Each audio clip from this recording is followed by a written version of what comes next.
To my younger self, stay true to who you are and know your worth. I would tell my younger self to be slow to speak and quick to listen. When I think back on my younger self, I thought I knew everything. I can always remember my mother telling me to listen, Jalen, listen. And as I grew older, I realized I could have avoided lots of painful moments if I truly just listened. At that age, I didn't think the older generation knew more than what I did. I was trying to tell them, and they were trying to warn me. So yes, to my younger self, be slow to speak and quick to listen.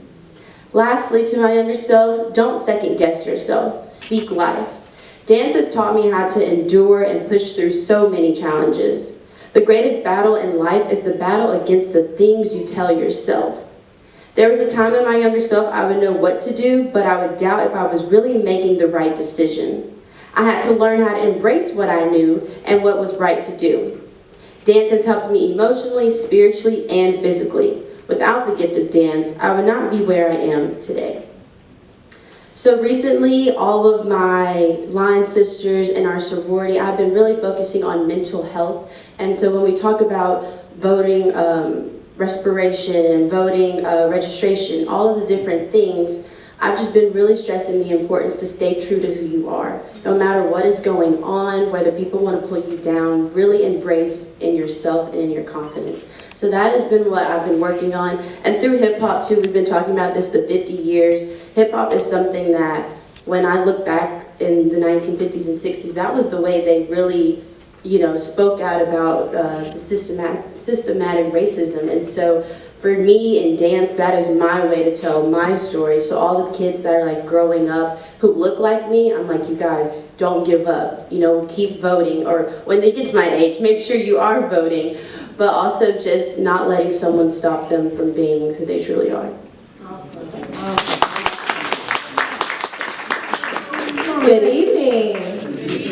Good evening. Don't leave me hanging. I am Alexis Powell, and I am from Jefferson, Alabama. I also attend Alabama A&M University. I'm a junior biology major on the pre-med track. And I'm so honored to be here today. When I think of the NAACP, I think of the voting rights, and I think of the people here on the panel, the people in the room. I think of trailblazers. I think of people who were not satisfied with just having the bare minimum. All right. The people that knew they deserved more, that they were worth more. Just to kind of go back a little into my personal life, I graduated from Jefferson High School.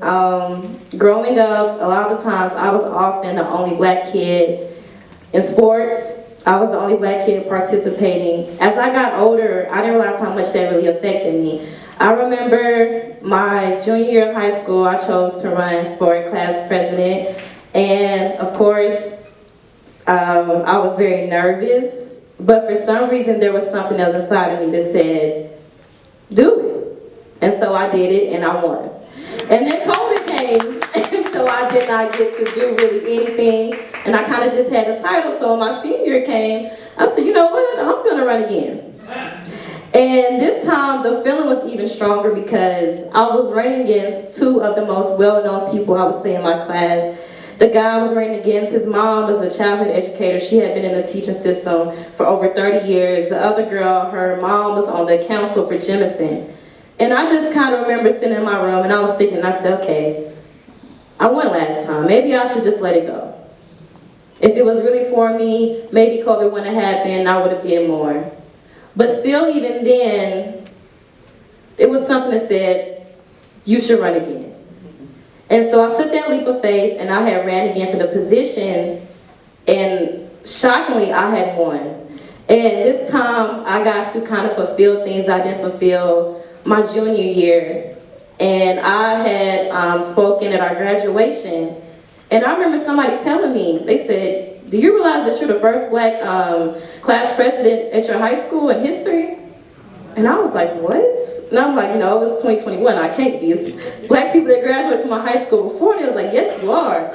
And that kind of stuck with me. So when I went to college, I ran for SGA again. I'm currently serving as SGA Executive Secretary. It's my second term, my third year in SGA. And I wouldn't be where I am if I did not have the foundation growing up of being surrounded once again, by trailblazers. I remember growing up when voting would come around, I didn't have a clue what was going on. But my mom and my grandmother, they went to the polls. That's all I knew. I knew that they were voting. I knew they were registered. I knew they were invested. And looking back, that means so much to me now because I have people in my corner. I have a community of people that realize that they want more in the world. Part-time, something that I do in school, I volunteer for Girls Inc. It's a nonprofit organization for young girls. This summer, I'm currently working for the Upper Bound Trio program. And to qualify, you have to be two things. You have to come from a low-poverty neighborhood and environment. And two, you have to come from a school where you don't have Chick-fil-A for breakfast. I'll just say that. So these are kids, these are high schoolers from 9th grade to 12th grade. These are high schoolers with limited resources that deserve to be poured back into the world. These are your next leaders. These are children, these are youth that need to understand why it's important to vote. So what I'm kind of asking you today is, don't stop pointing to your youth. Meet them where they are. I know music is a common thing. Growing up, like I said, voting was very popular in my household, but I remember growing up, the community used to have like cookouts for voting. If you voted, they would bring things to you. We need to bring those things back to our youth. And speaking of the hip-hop culture, I love hip-hop, and I think that's kind of one of the things that kept me going growing up, because I remember I come from a different time era, but I kind of always have loved old music. I love listening to Tupac. I love listening to Nas, Run DMX, yes. And I remember Sam Cooke, A Change Is Gonna Come. Yes. And I was born in 2002. The song came out, I think, in 1963. That's a 39-year difference. But even listening to that song, to this day, I can still feel the emotions of how maybe my people felt back then when they didn't know the certainty of the world. That is what keeps me going. That is what keeps me empowered.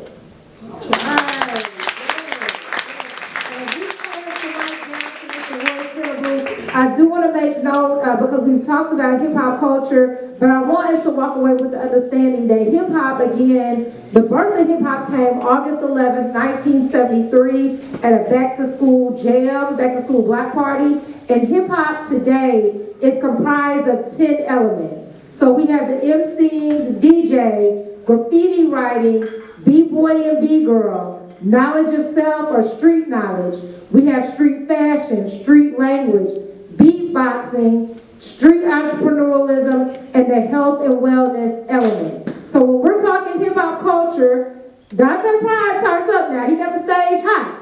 But that's not all that we mean when we say hip-hop culture. There's 10 elements, so we're going to pass it on to Mr. Royce Kennebrew to give us a few words. Go ahead. My name is Royce Kennebrew. I'm from Detroit, Michigan. So happy to be down here. What up, though? Brother knows of Detroit, Michigan. I worked when I graduated from college, I worked at the Charles H. Wright Museum of African American History. At that time, it was the largest black museum in the world until the one opened in D.C. And there was a exhibition that came to the museum, and it was called Rock My Soul, The History of Black Music in America. And just what you were talking about, the connection from the drums, it showed it all the way up to hip hop.